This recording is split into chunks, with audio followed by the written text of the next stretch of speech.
Well, you might think those store loyalty cards are actually helping you save at the checkout, but Consumer Reports is raising new questions about what you're giving up in return. A new investigation shows that one of the nation's largest grocery chains, Kroger, is turning your shopping habits into a multi-million-dollar data business. Consumer Reports discovered that Kroger's precise marketing division generated $527 million last year, more than a third of the company's net income. Each purchase builds a data profile, including name, address, shopping habits, data that is in turn sold to advertisers and third parties. Only 15 states let shoppers see, correct, or delete their data. More states, including Georgia, are expected to add privacy protections next year. Here to break all that down for us is the investigative person at the Consumer Reports. He's a reporter there, Derek Kravitz. He's been with us before. Welcome back to the show. Hi, thanks for having me. Derek, now you describe Kroger's data operation as sophisticated. Walk us through what kind of shopping information they're collecting and how it's being used. Sure. So we had consumers request their own data profiles from Kroger, and they gave us reams and reams of profile data that Kroger's been collecting on them.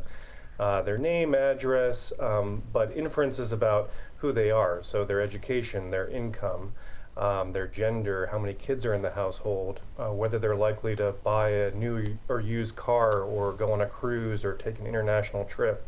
So this data is very valuable, not just to Kroger, which sells it, but to all the third-party companies that purchase this data, like ad tech, so spam and solicitations by email, other merchants and retailers, insurance companies, financial services institutions. So a whole host of companies that are interested in this type of data. Yeah, were there any red flags of some of the data that came out that you looked at that Kroger began to stockpile on customers? Usually the data that's collected directly from the shopper is accurate, right? You're providing your name, your address, your email address over to the company, and you get potentially discounts from that. The inferences, so the guesstimates of who you are can be very wrong. In one example that we found, almost every inference about the shopper was wrong. Gender, household size, whether he had a high school degree or college degree, his income, everything was inaccurate, and that was based off of his shopping history. So that's where the problem lies, usually these guesstimates about who you are. They're trying to fill in the blanks there, right? They made almost a little over $500 million last year from what they call precision marketing. How does a grocery chain turn personal data into that kind of revenue? Right.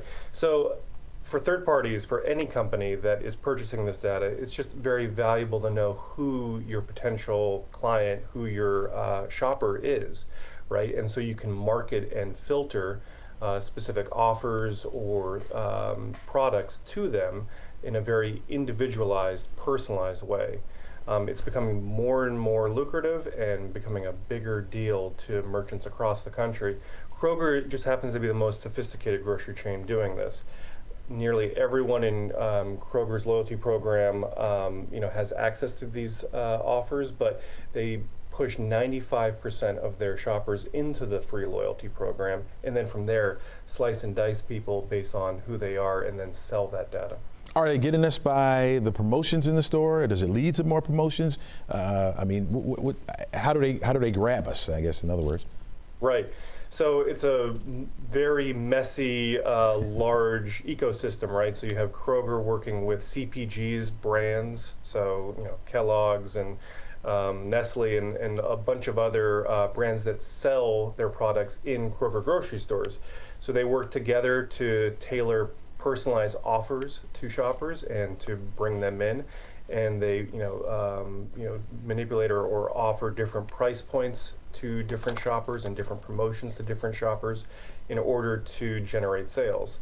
And so this is sort of the key underlying business model of everything. And then on the side, they take the data and they sell insights or information, takeaways about how best to market or sell your products in order to get the highest profit margins. Gotcha. Derek Kravitz, thanks so much for joining us. Thanks for the insight as well.